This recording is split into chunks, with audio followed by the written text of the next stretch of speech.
So hi folks, I'm Vanessa Sochat. I'm a principal computer scientist at Lawrence Livermore National Laboratory. And today I am here to tell you about some work by my team about the usability of cloud for HPC applications. Let's get started. So we work on something called converged computing at the lab. This is the best of both worlds between cloud and HPC, not just from the technological landscape, but also culturally. Why do we care about this? Well, as you know, the cloud has a lot of features that we really like: portability, reproducibility, resiliency, declarative management. And so we want to bring a lot of those features to HPC. We also want to take a lot of features in HPC, such as from our schedulers, and extend them to cloud. So there's a very good cross-pollination of those things. Now, as you also know, cloud is really leading the innovation space, not just in software, but also hardware. That is where the money is going. And so HPC is also growing, but not as quickly. And as you probably know from this year, the current political landscape is a little bit shaky for science. So researchers have to be resilient in the sense that we need to be able to run our workflows where there are resources available. It may not be the case that the resources that we're used to running them on will always be there.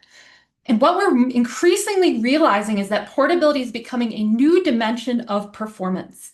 And so under this scenario, under this possible future, which is increasingly becoming a reality, if we need our apps to be portable so that we can easily move between environments, which situation here makes sense? Optimizing perfectly for one environment, so that's that beautiful box on the left, and of course, that is sort of the traditional HPC mindset, or building an application that is very good for many environments so that you can easily move between them. So this was kind of the basis, the question that we are interested in when we pursued the study. We didn't know a lot about these environments. And so we wanted to specifically look at two buckets of things: usability and performance. Usability, how hard or easy was it to do something? How much debugging would we have to do? What about unexpected errors? Which environment was suitable for what? And performance is really what the HPC community is interested in. How was the scaling properties? How was the networking? How consistently did applications run? So we launched this study last year, in August of 2024. We had 12 applications. We ran them on GPU and CPU. Those are in purple. We had two for just GPU. And it was a scaling study. For CPU, we went from 32 to 256 nodes. For GPU, we went from 4 to 32 nodes with 8 GPUs per node. So that is 256 GPUs. As some folks here probably know about in terms of getting GPUs in cloud, that is a lot of GPUs. It's challenging, and indeed it was. Here are the environments that we ran on. Looks like there's a lot here, but there's actually two flavors of things. These are our Kubernetes environments, and these are our sort of virtual machine, bare metal offering equivalents that the cloud offers. So I will note that Azure and the CycleCloud and Parallel Cluster, those are running Slurm. And Compute Engine, we couldn't get the cluster toolkit environment working, so we wound up bringing up our own using Terraform to deploy Flux framework. Now, here are the node and network details. We really needed to choose resources based on their availability and being able to get the sizes that we needed for our experiments. And so what this meant in practice: for CPU, it was the AMD EPYC, and for GPU, it was the NVIDIA V100, which at the time was about 6 years old. Now, what you'll notice here is that there's kind of a trade-off between older and newer generation. To make a fair comparison in basically getting an available quantity across clouds that we needed, we would have to fall back to this older generation. And actually, this was the only and the best choice, because we were not able to get the quantity of any node type that we needed in that quantity. And so this was a very kind of, this was a contention point for the clouds, because they wanted to use the newest and the greatest, but we couldn't really say much, for example, if we could only get 2 GPU nodes. So the high-level study design is basically, we'd bring up a cluster, we'd set up our install dependencies. For each application, we're going to run 5 iterations, up to 15 minutes total per iteration. If it goes longer than 15 minutes, we probably did something wrong. We're going to save logs, output, that sort of thing, bring down the cluster, and then reflect on our experience. Okay, so let's start with usability results. This is what the table looks like that we kind of made an assessment for. So for each of these categories, setup, development, application setup, and manual intervention, we gave it a score between low and high that reflected our assessment of effort. So low generally meant that, like, we read the instructions, the procedure worked as expected, minimal configuration, no unexpected things, really great. Medium meant that we faced unexpected issues that we needed to debug or possibly develop. And high meant a significant amount of effort to possibly even develop an entire component of the setup that was missing. So what I'm going to do is I'm going to go through each setup. I'm going to describe the experience, and then I'm going to tell you some insights that we learned from it. So starting with Parallel Cluster, which is running Slurm in AWS, this was incredibly challenging actually for just getting the GPUs. And I need to give a shout out to the folks we work with at AWS. We were able to get 16, but they were actually split across availability zones. And so this was actually really challenging because what it meant in practice is that when we would try to bring up a cluster, it would actually, I'll talk about that in a second. I want to first talk about wrong environment. That was Kubernetes. So for parallel cluster with Slurm, we actually couldn't bring up this environment. This required a custom build. And in practice, when you bring up parallel cluster, you have to actually deploy one configuration file to create kind of the subnets. And then we had to copy paste them over to a second configuration file where we had our actual configuration. And so that was very challenging. And we actually never got the GPU build working because of a software incompatibility with their orchestration. And so that GPU reservation time, we only had 48 hours, and we had to make a decision to either keep trying kind of with minimal benefit or to give up and to use that time for other things. And that's what we did. So although once we got it up for CPU, it was a fairly good user experience. Okay, so what we learned here is that there's this trade-off between availability and cost. So ideally, we want to be on the right side here. We want to have the newest generation of resources. But the reality of this is that there's low availability at a high cost. However, if you're able to get these resources, you're going to usually get something that works. In practice, as researchers, we're pushed toward the left side. So we're forced to use older generation stuff, higher ability, lower cost, but it comes at the cost of lots of bugs. And unfortunately, it's usually the burden is on you to figure out how to resolve the bug. We also learned some insights about auto-scaling in this environment. So when should you use auto-scaling? Well, the answer is a resounding, it depends. It works really well if you want to keep up, for example, a login node and then have kind of increments of work that are infrequent, so infrequent auto-scaling. But if you were doing what we were doing, which is basically size 32, size 16, size 256, because you'll have to wait either between 5 to 7 or between actually 15 to 20 minutes for that auto-scaling operation, it really was inefficient. And so if you need it for that use case, we recommend that you use Kubernetes. Okay, so now Microsoft Azure Cycle Cloud, this is also Slurm. So I will first give it to Microsoft. They had excellent support. So if we had an issue, I could email them and within the hour, let's jump on a call. That was immensely wonderful. That said, the setups were so immensely challenging. So each of the CPU and GPU setups took over a day to deploy, and the interfaces were really challenging to use. So they often went out of sync with the Azure portal, and the changing state of the cluster, whether you made the change in the portal or on the cluster, they often didn't sync up. The application setup was also very challenging. Azure did not provide any kind of container base, so we had to develop our own custom containers for InfiniBand and kind of all their proprietary software. There also weren't suggested practices for using UCX, so we had to test a lot of different configurations, and we actually found different optimal configurations depending on the environment. I have those at the end of the talk if you'd like to see them. Finally, manual intervention. These clusters took constant monitoring to ensure that jobs weren't stalled. They were usually stalled because of issues with process management, model logic, Slurm, or the environment. And I will give it to my colleague Dan, who's in the talk today. He's the one that was incredibly persistent to get the environments up. I would have given up after like 6 hours. Alrighty, so we noticed something really interesting with the Azure environments. They have this hookup time. So what you're looking at here is Lamps. Lamps reports its own wall time, its own running time. We can then take the workload manager, kind of the wrapping time, subtract the wall time to get from that to get what we're calling this hookup time, something that's happening between when you submit your job and then Lamps is actually running. And what was really interesting about Azure is that these values were large. So this is just one application. It goes up to 40 seconds. In practice, we saw hookup times up to 400 seconds. Why does this matter? Because you have the nodes up, you're paying for them, in your application running. It almost doesn't matter that it's a small running time because you're actually paying for the hookup time. The other interesting thing you noticed was with respect to error correction code for GPUs. Now, for all clouds except for Azure, this setting was consistently on. So this is a feature that uses extra memory bits to store error information. Turning it on, however, can reduce performance by 15%. Azure had it looked totally random, and so it's unclear what having a mixture of states would actually do for the application. Now, we brought this up with Azure, we talked about the hookup time and this ECC issue. There wasn't any follow-up, but it would be something to look into. Now, here's another insight that we had. Explainability is not always possible. There's this implicit assumption in the HPC community that we can probe a system really deeply and always get to the answers. And so if you submit, for example, this work to a paper, you'll get the author should have explained the performance discrepancy. And you're like, well, we don't have transparency to these emerging environments. We often can't explain why something happens.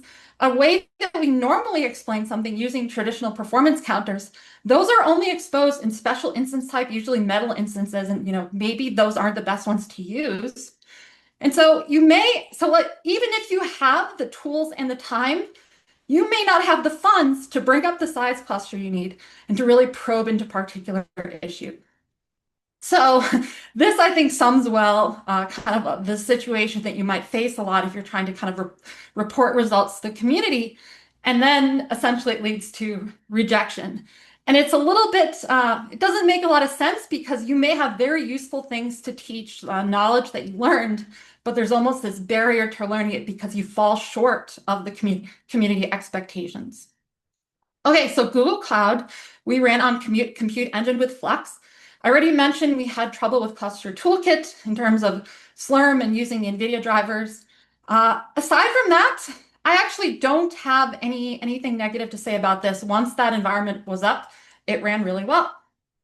But I will point out one of the biggest insights for all of these environments is that there's this trade-off between complexity and customization. And let me explain what I mean by that. So in the ideal world, you would have a magic button that deploys exactly the cluster that you want, right? And it would just boom, go, done. However, obviously we want more customization than that. So in practice, then we have user interfaces, whether they're in the web or whether it's a YAML file, where you customize things. And so you can see the trade-off here that the magic button, no complexity, but no choice. And then versus exposing is high complexity, but then of course, more choice. So there's this trade-off. And I think what really goes underlooked is actually the second bullet. When you're a developer or you're a scientist and you're using these interfaces, if you have to click through 8 screens and there's drop-downs and there's buttons and, oh, what does this one do? And do I need to check that one? It's actually very taxing. It also can be less reproducible. And so I think Amazon actually realized this. So they have Parallel Cluster, which is deployed with YAML files, but they recently came out with something called Parallel Compute Service. And it's really interesting because you actually select the cluster size that you want, like small, medium, large, almost like you're going to an ice cream shop. But beyond that, there's not much customization. You can't ask for like the specifics like you would. So it's this trade-off, as you can see. So let's talk about Kubernetes. I started talking about this earlier and I was like, oh, it's too early. Okay, now we're going to talk about the GPUs. So we were very lucky to get 16 GPUs. We got a 48-hour reservation from AWS. But when we use this tool, EKS Control, to create our cluster, when you use EKS Control and you ask for the Elastic Fabric Adapter, EFA, it will automatically create a placement group. You need it. However, if you have a placement group and you have nodes in 2 availability zones, that does not work. So what happened in practice is we brought up the cluster. We had only about half of our nodes, could not figure out what was going on, debugged, saw the placement group, and we're like, oh, there it is. So we had to do a custom build of EKS Control to actually remove that code and logic for it to work again. So and you can imagine getting GPU nodes in different availability zones has implications for latency. Now, the other issue we ran into was actually something that we fixed about a year earlier. This is the fact that when you install EFA, there is a really big archive that gets downloaded. If you don't clean up the archive, it will break your node. It will take up all the disk space and it will crash. So we opened a pull request to fix this. They hadn't resolved it by this time. And so we had to, again, take our custom binary, build it in order to run the experiments. Finally, at the largest size, we had an issue with network prefixes for the CNI, which is the container networking interface. And this was actually very problematic because we brought up this cluster, very expensive, didn't know what was going on, didn't know what to do, wrote down as much as we could. We opened an enterprise support ticket and they said, oh yeah, look at this page of documentation that you've already seen. So what we did in practice is we were able to bring this cluster up at the very end of the study. I had a list of things to try, and I just tried them, and we actually figured out how to fix it. And so we needed to allow for prefix delegation via environment variables, and that increased the addresses available. And finally, and this is actually true for all Kubernetes environments, there's a lot of manual intervention. You wouldn't expect this, but when you create, for example, a Flux operator mini cluster, you have to shell in, connect to the lead broker, you have a queue, so you need to actually, copy paste the loop to run the jobs. And we kind of realized this after the fact because running these experiments was still arduous and I didn't expect it to be that much arduous. So the insight that we had with the CNI is that there's these problems that emerge with scale, not just scale, but like you being the first customer to try a specific combination of things that no one else has tried. You're going to elicit bugs. And as I said earlier, the burden is usually on you to figure it out. But here's the good thing. Cloud vendors are very open and responsive to feedback. If you say, I hit this edge case, I hit this bug, here's the fix, there's a very good chance they're going to resolve it. Okay, so let's talk about AKS, Azure Kubernetes Service. This was the hardest to set up. There was multiple, I had to use the GUI and the command line interface. And then in practice, when we brought up the GPU, and the largest cluster size, of course, was the largest cluster size. We had nodes that came up with only 7 out of the 8 GPUs. And this is actually a problem that's been reported before. What happens is that you give the node back and you ask for a new node and you get back the broken node. So that's not going to work. And we actually anticipated this because we asked for more GPU nodes than we actually needed. So we kept all the nodes online. We asked for the additional node. We'd get a working node, thank goodness, and then we would get rid of the broken node. Now, development, this was hugely hard because we had to develop a custom InfiniBand driver installer, so a daemon set. And application setup, same issue with UCX parameters, but they were different this time. And we also needed to create these custom containers with proprietary software. That build wasn't incredibly reproducible. Finally, there was a lot of manual intervention in the creation. We were not allowed to programmatically create a cluster with a placement group over 99 nodes. So what we did is we created a cluster with 99 nodes, and then there was a sliding bar in the interface that we slid, increased the size. In practice, not all the nodes were actually included in that placement group. We saw a message that reflected that, but we had as many of the nodes in a group as we could possibly have. Now, Google Cloud, also with the Flux operator, I don't have a lot of negative things. Google makes really good kind of tools for developers, G-Cloud, so that worked very well. The only thing we noticed, so this particular set of experiments kind of transitioned between a paid account and a credit account, and we had a harder time actually getting the GPUs when we transitioned back to the credit-based account. And we think that's likely because of different levels of account reputation. Okay, so after we ran this study, when we realized how much manual work we had to do, we realized that, having Kubernetes, having this orchestrator doesn't guarantee entire automation. There's this other level that you need to automate about the parameters, running the experiment. There's different designs to running it. And so what we did is we used Helm to create Helm charts. Helm is considered like a package manager for Kubernetes.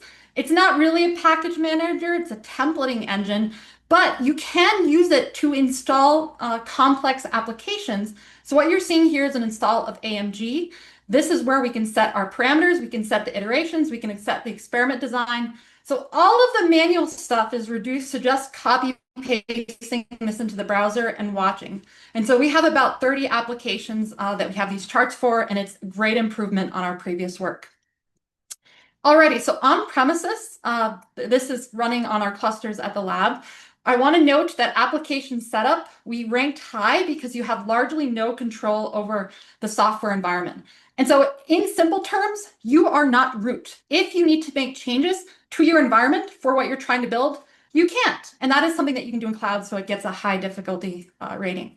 Now, this also, as folks know, required a lot of manual intervention. You launch to the queue, but then, if the job errors, you have to kind of debug it.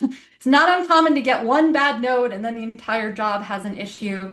And of course, there's significant time waiting and watching the queue. I think we often would kind of run these experiments actually over months just because they were done in sections and really long queue waiting times. So I also need to point out here that the scores of low for setup and development, that is because we have an entire administrative team that is there to help us manage the environment.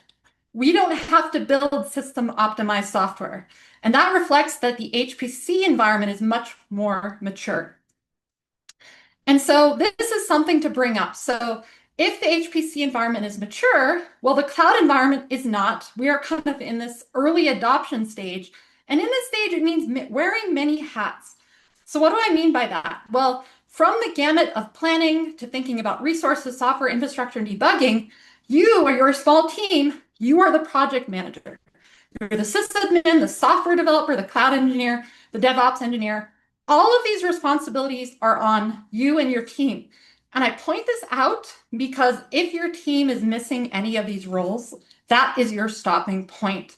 And this is actually a more important point for cloud because their customer base may not be empowered to completely finish science, for example, if they hit a bug or they need a custom daemon set that doesn't exist, but they can't actually make it.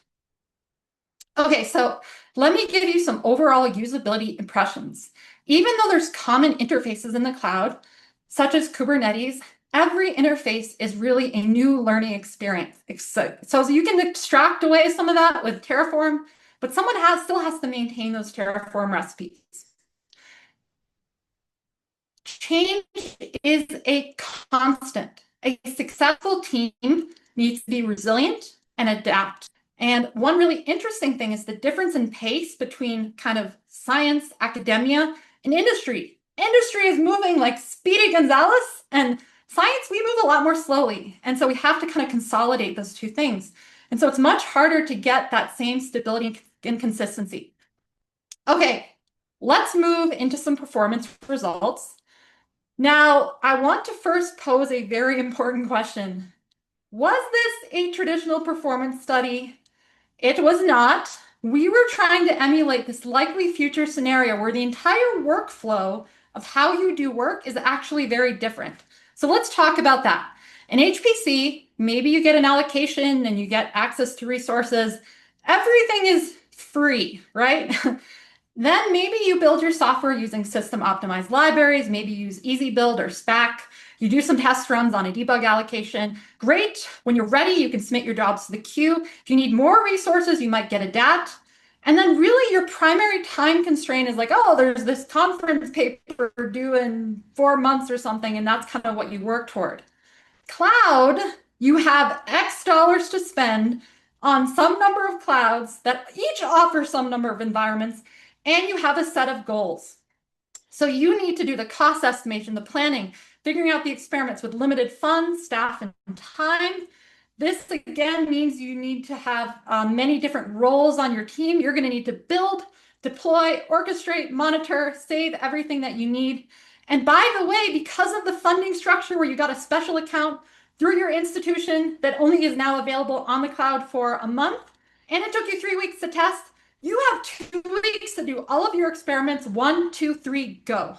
Very different working here. So what I want to do is show you representative results from a few applications. But first, if I can read your mind for a second, if I show you a plot with different environments and bars, you are going to say, hold on, Vanessa, I can't hear you. I'm trying to figure out which bar is taller, which cloud is the best, because in your mind, that is the story that you naturally want to go to. It's a story of A is better than B, and that is the conclusion. Well, in this case, those are the wrong questions to ask. So let's step back and again, look at this picture. Which case is going to benefit the scientist? Hero run optimization of a single application. Again, this is the culture. This is what is embedded in us. Or good enough performance under realistic constraints of limited time, a lot of applications, and a lot of environments. I think it's the second one, and I hope you agree. So under this different mindset, instead of looking for perfect scaling or the best scaling, we just need reasonable scaling that's going to complete the work. So in a reasonable amount of time with reasonable cost. The networking needs to be good enough to not hinder completion of the work. And comparisons, they are not hugely productive. There's often no globally best choice. You look at one application, you look at another application, they're entirely different in terms of results. So we came up with a framework to kind of thinking about these trade-offs. It's actually a three-way trade-off between human effort, performance, and cost. And so we've already talked a little bit about the human effort. That was kind of the usability study. Like, how hard is it to do these things? Performance is the top dimension. That would be the plot of like, okay, this bar is taller than that. But then we have to look at performance in the context of cost. And I'll show you what that means in a second. So let's like design this hypothetical user. Let's pretend that there is a user that has access to the exact clouds and instance types that we had access to. Maybe we don't have any constraints for time, but our funding is limited. That's pretty reasonable this year, and we want to minimize the cost per unit of science. So what we did is we came up with this usability trade-off matrix for each application where we could look at our different environments, and then we could see like, okay, how does the cost for those specific runs on the application work? So what we did to generate this is we took the actual running times for each of 5 iterations, we multiplied them by the cost of the node to get a total cost per environment. So this doesn't include, time to pull containers. It doesn't include time to provision or go down. It's just the running of the applications. So let's start with AMG. This is our first representative application, the algebraic multigrid solver. This is a weak scaling configuration. What that means is that you keep the work per processor constant, you increase the number of processors, and you should be handling larger problems. Now, when it doesn't scale, it usually means increasing total communication costs.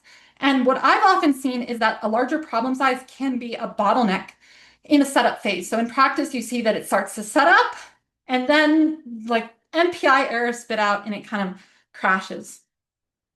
So here's that plot. Try to hold back the tendency to say which line is the tallest. The kind of takeaways here is that when you look at the trends for scaling, scaling is in the right direction for 6 out of the 7 environments. And actually, another interesting thing that we notice in many of these results is that the HPC in a box, so the virtual machine solutions are slightly better. Why is that? And so you can look at this and try to make conclusions, but the missing piece here is the cost. So we're going to look at the cost. Now, normally with a weak scaling configuration, you couldn't compare across sizes because you're solving different problems. But because this includes all cluster sizes, so all the different problem sizes, we actually can make a comparison assuming that we're looking at the same thing. So very quickly, my personal preference is I would look at this and say, I would want to choose Kubernetes for usability. Although if you didn't mind using, for example, CycleCloud or Compute Engine, you could use one of those environments as well. The other kind of observation that we can make, and now we can't really compare between GPU and CPU because those are probably generating different, final problem sizes, is that within GPU and within CPU, there's also kind of a gradient in terms of what you'd want to choose. Now, let's say that you just wanted to run the largest cluster size for AMG. What you're looking at here is basically just a filtered view that zooms in the size 256. So here again, you could say, okay, CycleCloud is pretty good. Actually, all of these are pretty good options. But maybe I want to minimize costs and time. Or maybe I'm me and I prefer Kubernetes, so I'm going to choose that one anyway. But actually, here is a question for the audience, so you can speak up here. What is missing from this picture? Anyone just throw out a guess? Your time? That's close. So what is missing are the on-premises environments. And and that actually is an important point is because we do not have very good transparency for HPC. We can often get prices that we can't share with others, but it's not clear that they include, for example, all the sysadmin time and all of the real costs of running this total cluster. And it's very ironic because you see a lot of kind of books and blog posts that say, oh, the cloud doesn't have cost transparency. But most clouds have APIs that give you units down to kind of the smallest unit of time and like unit of a strange thing like a license. And it's actually HPC that's missing the cost transparency. So this is something I think we can do better at because it would be nice to have our on-premises cluster in these tables. Okay, so the OSU benchmarks folks are probably familiar with. For point-to-point, we did OSU latency and OSU bandwidth. For collective, we did the most popular, which is OSU all reduce. For GPU mode, we did CUDA host-to-host mode, and only the InfiniBand fabrics support GPU direct, which is device-to-device RDMA. The results are what you would expect. The clusters that had an InfiniBand and HPC like Fabric had the lowest latencies. CycleCloud was interesting. It had the highest variation of runs for OSU all reduce. Maybe that's related to the hookup time. I'm not sure. And it was kind of underwhelming in the sense like, yeah, okay, that's exactly what I expected. Like, yay, okay, let's move on. But again, if you wanted to kind of do this assessment and figure out where to run this, you could again look at this plot. So this includes all 4 sizes of the study, and it accounts for the accumulated time to run OSU all reduce. Again, these are all good options. You know, I don't want to say like this cloud is the best. These are all very good. If you wanted to minimize cost, if you wanted to minimize time, again, if you wanted to use Kubernetes. So LAMPS is an example of a strong scaling benchmark. We ran it on CPU and GPU, and it's basically going to test the same things, memory, bandwidth, interconnects.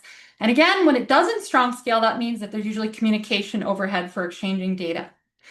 Here's the plot. Again, suppress the desire to ask who is best. These are the different problem sizes that we use.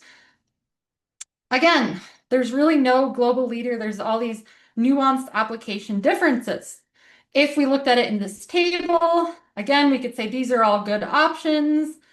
And, you know, maybe though, if we look at, let me step back here. In this table, as I mentioned, there's only the sizes that have, the environments that had four sizes of all the sizes. And Google is missing only because we didn't run it at size 4. If you look at it here, so here's sizes 8, 16, and 32, this is also a very good choice. And so in the time here, we see the strong scaling because the time is decreasing. We also see strong scaling actually stop, so in the bottom of the chart, before size 256. And at size 256 is where the cost really blows up. So this, you know, you could look at this kind of more in detail and say, well, GKE CPU could be a good choice for 128 and fewer nodes. So Lagos is an example of an application that we could not build well enough to make it reasonable to run in the cloud. And actually, after 64 nodes, it would kind of crash and it wouldn't run. And you can see that there's not much difference between these two sizes. So the scaling wasn't good at all. And so this was a case where my team would need to do more work to either build it, or if that's impossible, actually we know it's not impossible, AWS has built a good version of it, then the application wouldn't be a good contender for cloud, period. So what do we think is important from these results? The first idea is like, can we classify our applications into different groups? I think yes. The first very strong message is that there's this group of applications that use GPU. They are cloud ready. If you have applications that primarily use GPU, not only are the cloud platforms competitive, they often outperform on-premises systems, even with the old GPUs that, you know, are supposedly not as good. Now, these workloads are ideal for cloud, but you have to also assume that you can get the GPUs. So that might be the variable that prevents you from moving into cloud if you can't get the GPUs, or you can't afford them because everyone wants GPUs for AI ML. The next kind of application is really like it's the observation that most applications, their performance is very sensitive to an interplay of factors. So the MPI implementation, the design of the calls, memory usage. You can deploy different applications and see very different results because of those application nuances. And so realistically, you have to build them, you have to test, and you have to make an assessment. And probably different models that can kind of categorize applications could have some predictive ability to figure out what's going to do. And also, and this is something we realize, better methods are needed to assess the sources of overhead. If you can't use performance counters, we think that eBPF might be something interesting to look at. Finally, there's applications that I called cloud hostile. These are the ones that like really, really require those low latency networks. Maybe they're the ones that do the hero runs that have to be run on HPC systems. They, for the time being, probably need to remain on HPC. And so I kind of alluded to this a little bit earlier. One of the most interesting things that we saw was the fact that Kubernetes was often not as good as the virtual machine setups. Mind you, they have the same base images or some of the node types that they're running, which suggests that there's some overhead that Kubernetes is adding. So we really want to understand this discrepancy because Kubernetes has the lovely orchestration that we'd really like. We also need to be realistic about resource contention about the age that we're living in now. It is really hard to get GPUs. If you're able to get like 2 GPUs with a reservation, if you have $26,000 handy. And so also we have to be aware that lower precision chips are being developed. And we are not leading in the space, so we have to be responsive to this change and be maximally able to use the resources available to us. And as I kind of alluded to earlier with the hero runs, not all HPC applications are going to make sense for cloud, but many cloud environments that have these OS bypass or other RDMA-based networks can be well suited. So for a summary, portability and adaptability are new metrics of performance. These environments are ephemeral, changing, unpredictable by default. Our teams have to move in sync. So this means that we are not going to be able to sit on a system for years. We are not going to have system optimized software available to us. We have to learn from our experiences, whether those are successes or failures, and be able to get back up and try again. So this is a runner named Femke Bol. She's a world-class runner. She runs for the Netherlands. This is her at a 2023 mixed relay race, about to win, falling at the finish line. She dropped the baton. Her team was disqualified. She came back the next year. This is the Paris Olympics 2024. Her team won. I think she ran like a 47.93 or something. But this is the perfect exemplar of really kind of learning from your experience, coming back and doing it better the next time. And so a mindset of our kind of slow, careful work that we're used to in HPC is replaced with this requirement to be resilient and be able to respond to change. We also need these diverse research teams of different members that can play out these roles. Also, because your team is small, when you get something working, share it with the larger community so that the other small teams out there don't have to repeatedly solve the same problems all over again. And we did that actually with 2 of our things.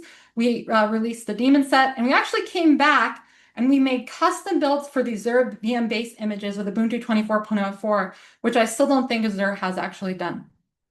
Also, mindset, an adversarial mindset, cloud versus HPC. It is absolutely not productive. We need to be maximally collaborative if we want to move toward this future where we are able to use a lot of these resources.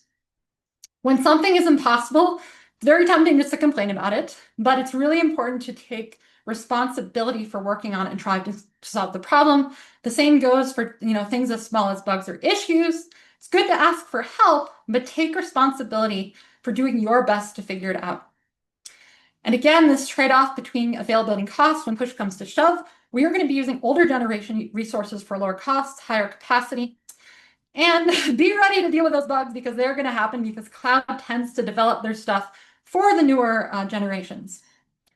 Finally, I said explainability isn't always possible, and the problem is actually in the methods that we expect to use. But just because it's uncharted territory does not mean that it is impossible. It just means that we need to chart the territory. We need to find new ways.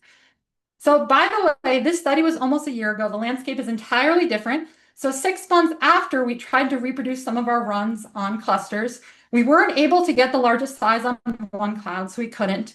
One of the instance types for our experiments actually was already deprecated, and we had to really ask very nicely to try to get these instances. We got them, and then nothing worked. I'll also note that AWS has recently dropped their GPU prices for specific families by 25 to 45%. And also Google released their first GKE and GPU Direct RDMA with dynamic resource allocation. So adapting to change is required. Anyway, I've kind of belabored that point, I think. Here's the list of contributions of our work, from experiment data to software and tools.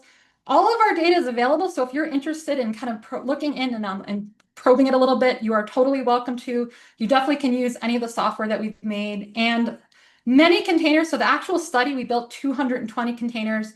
We wound up using only about 76, but there's 97 total, and that's because we couldn't use that GPU environment for parallel cluster in AWS.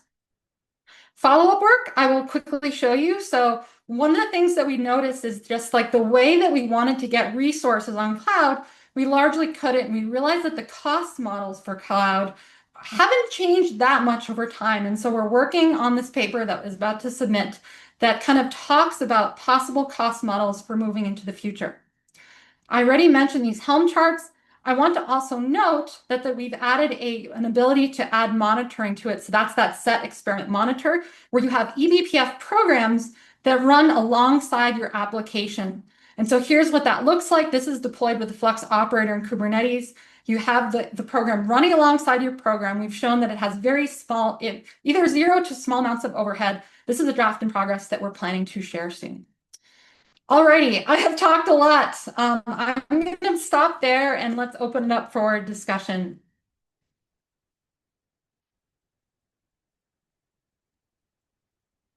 Thanks, Vanessa. That was really great.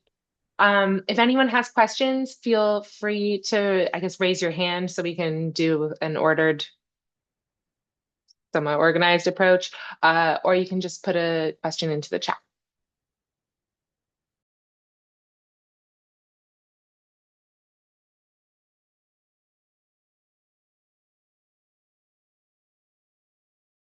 Okay, I can read some. Given the difficulties you encountered revisiting the cloud systems after 1 year, what does this mean for reproducibility, especially thinking about if someone writes a paper and has to come back to 1 year or more? So I have a very strong opinion on this. So it's very funny because I originally developed Singularity containers and I was like a reproducibility proponent, but I went from the view of like, we must save. So I built Singularity Hub, which is a registry. And I started out being like, we have to save every container, every single one, every digest. And I realized how unrealistic that was. And my view has changed over time. So to one where reproducible software, good software, is just valued software. So no, you're not going to maintain everything to be perfectly reproducible, but if enough people value something, they will continue to use it. And then when changes arise, changes are inevitable. And actually the pace is only what's different between cloud and HPC. People will find them and people will kind of fix it. So yes, it is true that these cloud environments are not reproducible in the sense of like everything will work perfectly if you do it again. But part of the attributes of the research team need to be able to kind of move with that pace. I hope that answers the question a little bit.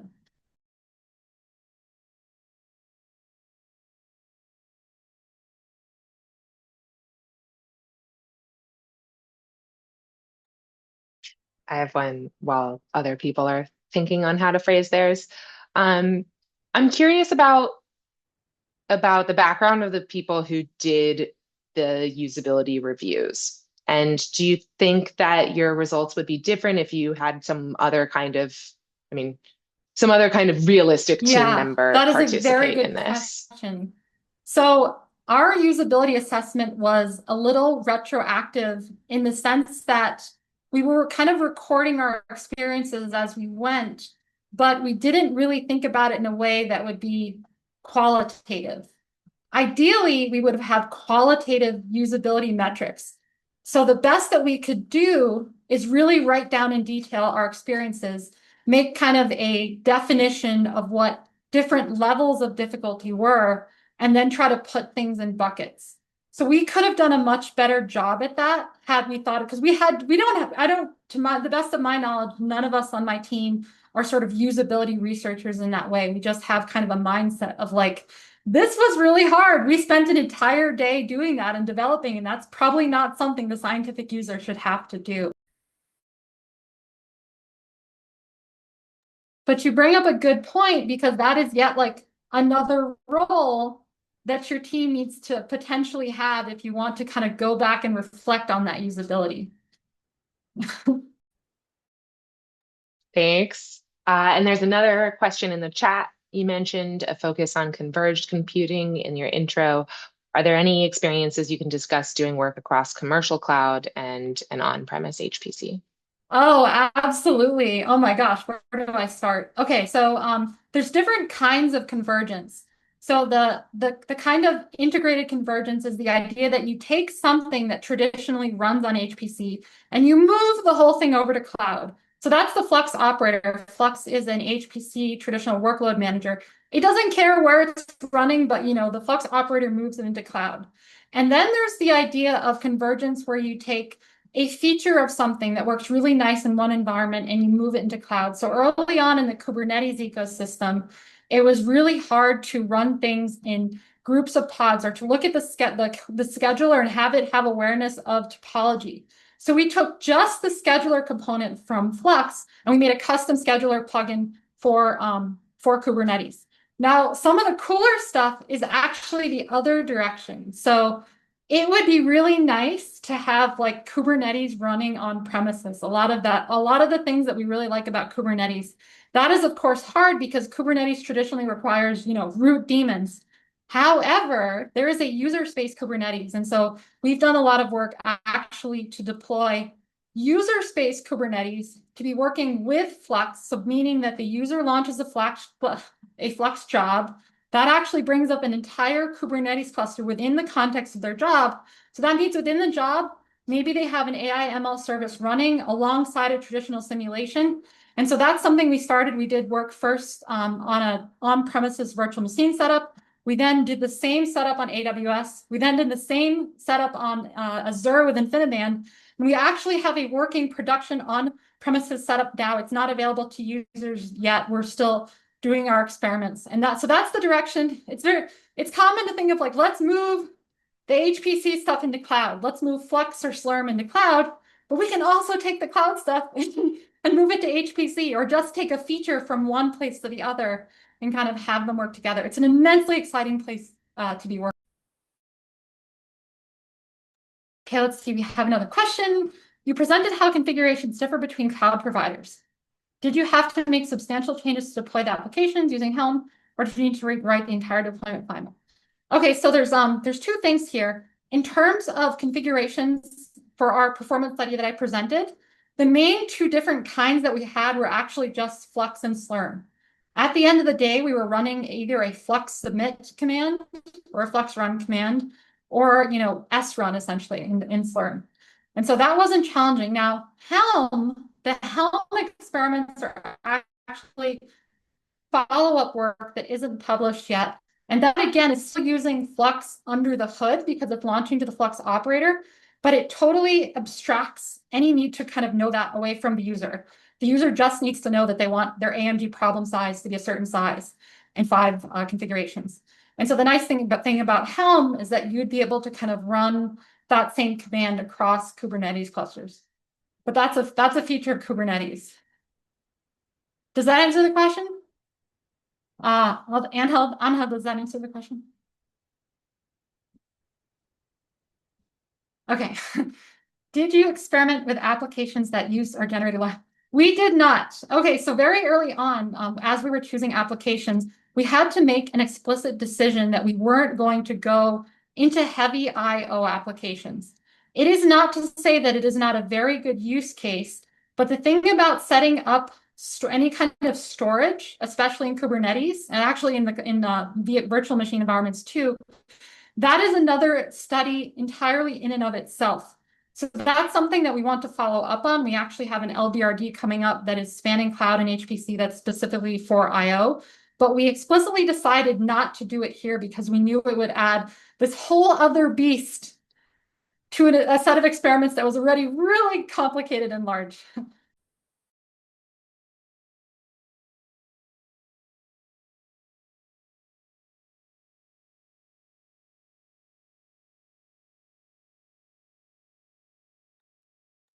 It's our pleasure. Does anyone else have questions? Yeah, and if my teammates that are here want to add any comment or note of something that I forgot. Oh, we have another. Oh, no, that's Dan answering. Dan, do you want to speak or do you want me to read it? I can just mention briefly that going back to the question on usability, we thought a lot about how to quantify it, but I don't think there are any standard ways to do that except for coming up with a way of measuring the amount of time that it takes each person to perform each step, which is pretty difficult to do, especially retroactively. Another thing that we could do would be to more rigorously measure all the different steps involved with bringing up each of the environments. And then, of course, have some sort of way of weighting how important those steps are. Yeah, that makes sense. Okay, so we have another question. Were all the jobs containerized? What runtime did you use for the deployments? So that's a very good question. That's something that I should have mentioned. We wanted to make the runs between environments as similar as possible. So for our runs in Kubernetes, that is obviously you're going to build a Docker container. The runtime is containerd. AWS used to have the runtime as Docker, but now all the clouds are using containerd and Kubernetes. On the virtual machine setups, we actually took those same exact containers and we pulled them down with Singularity. And so whether we were running Flux or whether we were running Slurm, we were running that exact same Singularity container. And we thought that was the way we could get those two environments as close as possible. The on-premises builds, however, we built them using the system optimized libraries.